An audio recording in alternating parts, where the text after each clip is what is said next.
নমস্কার বন্ধুরা, সুপ্রিয়া রান্নাঘরে আবারও একটা নতুন পর্বে তোমাদের সকলকে স্বাগত। আজকে ডিম ছাড়া সুজি দিয়ে খুব সহজ পদ্ধতিতে কেক বানানোর রেসিপি আমি তোমাদের সাথে শেয়ার করব। রেসিপিটা দেখার পর যে কেউ খুব সহজেই বাড়িতে কেকটা বানিয়ে নিতে পারবে। তাহলে চলো বন্ধুরা, দেখে নেওয়া যাক আজকের কেকটা কিভাবে বানানো হয়। কেক বানানোর জন্য প্রথমে এখানে একটা মিক্সিং জার নিয়েছি, আর এখানে নিয়েছি একটা চা খাওয়া কাপ মেপে 1 কাপ পরিমাণ সুজি।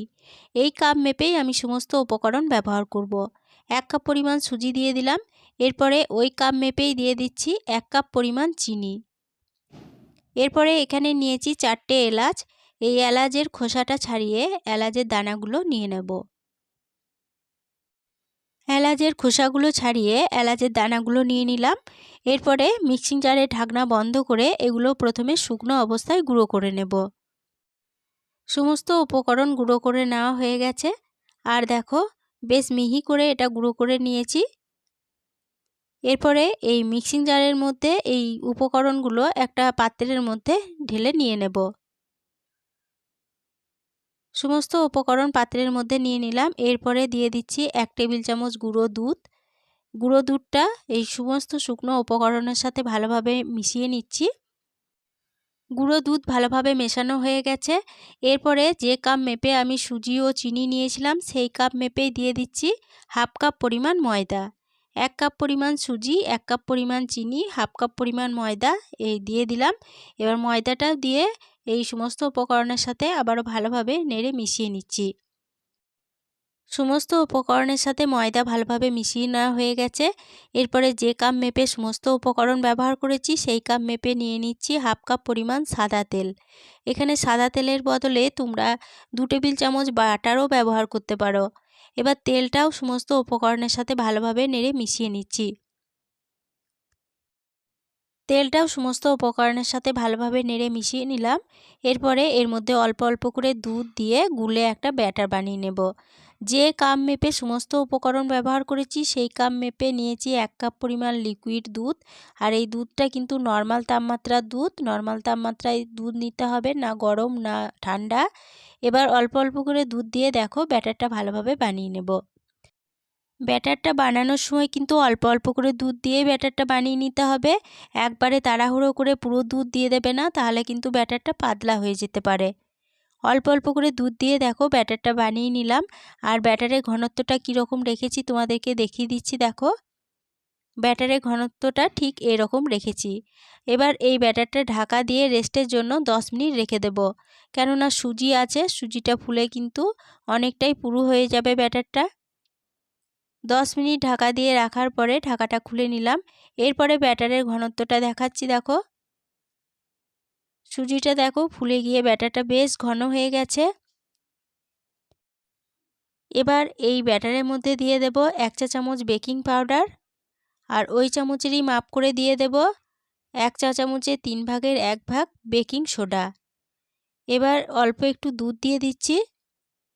এবার এই বেকিং পাউডার ও বেকিং সোডা ব্যাটারের মধ্যে ভালোভাবে গুলে নেব।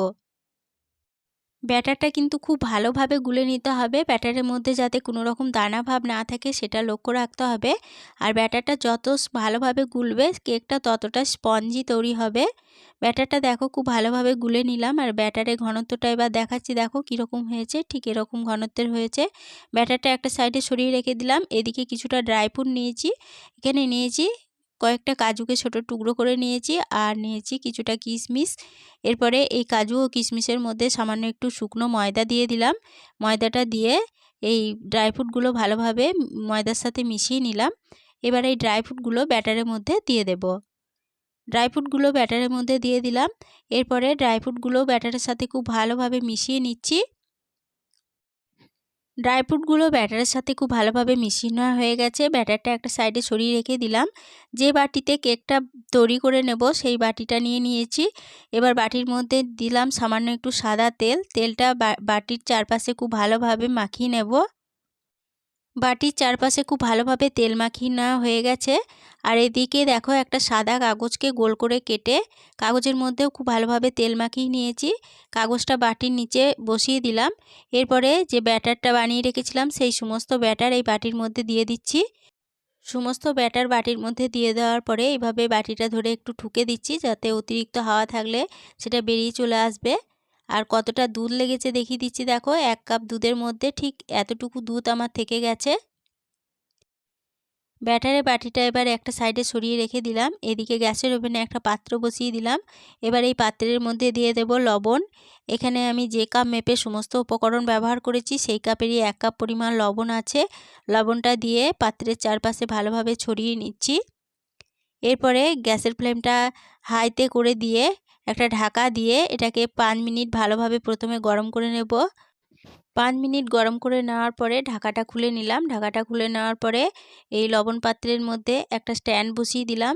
এবার এই স্ট্যান্ডের মধ্যে কেকের ব্যাটারের বাটিটা বসিয়ে দিচ্ছি। আর বাটিটা কিন্তু খুব সাবধানে বসাতে হবে, কেননা লবণ পাত্রটা বেশ গরম আছে। এবার এর মধ্যে একটা ঢাকা দিয়ে দিলাম। ঢাকা দিয়ে গ্যাসের ফ্লেমটা লোতে করে দিয়ে বেশ কিছুক্ষণ সময় ধরে কেকটা হওয়ার জন্য অপেক্ষা করব। 35 মিনিট পর ফিরে এসে ঢাকা খুলে নিলাম। ঢাকাটা খুলে নেওয়ার পরে কেকের ওপর থেকে আমি এইভাবে কিছুটা ড্রাই ফ্রুট সাজিয়ে দিচ্ছি। এখানে আমি কাজু ও কিশমিশ সাজাচ্ছি, তবে তোমরা চাইলে তোমাদের পছন্দ মতো ড্রাই ফ্রুট এই ওপর দিয়ে সাজিয়ে দিতে পারো। ড্রাই ফ্রুটগুলো সাজিয়ে দেওয়ার পরে আবারও ঢাকা দিয়ে দিলাম। ঢাকা দিয়ে আবারও গ্যাসের ফ্লেমটা লোতে করে বেশ কিছুক্ষণ সময় ধরে কেকটাকে হতে দেব। আবারও 15 মিনিট হতে দিয়েছিলাম। 15 মিনিট পর ফিরে এসে ঢাকা খুলে নিলাম। ঢাকাটা খুলে নেওয়ার পরে একটা কাঠির সাহায্যে চেক করে নিচ্ছি কেকটা ঠিকঠাক হয়েছে কিনা। কেকটা দেখো একদম ঠিকঠাক হয়ে গেছে। কেকটা আমার মোট হতে সময় লেগেছে 45 মিনিট। 45 মিনিট পর ফিরে এসে কেকের বাটিটা তুলে নিয়ে বেশ কিছুক্ষণ রেখে ঠান্ডা করে নেওয়ার পরে কেকটা এবার বাটি থেকে বের করে নেব। তার জন্য এইভাবে ছুরির সাহায্যে কেকের ধারগুলো একটু ছাড়িয়ে নিলাম। তারপরে কেকের বাটিটা উল্টে দিয়ে এবার এই পিছনের কাগজটা ছাড়িয়ে নিয়ে তারপরে কেকটা উল্টে নিলাম। কেকটা দেখো কতটা লোভনীয় হয়েছে। এবার এই কেকটা কেটে দেখাচ্ছি, দেখো কেক রেসিপি পরিবেশনের জন্য একদম রেডি হয়ে গেছে। আজকে কেক বানানোর রেসিপিটা দেখে যদি ভালো লাগে থাকে প্লিজ লাইক, কমেন্ট ও সকলের সাথে শেয়ার করে দিও। নতুন বন্ধু হয়ে থাকলে চ্যানেলটা সাবস্ক্রাইব করে পাশে থেকো। আজকের রেসিপিটা এই পর্যন্তই ছিল। ফিরে আসবো আবার নতুন কোনো রেসিপি নিয়ে।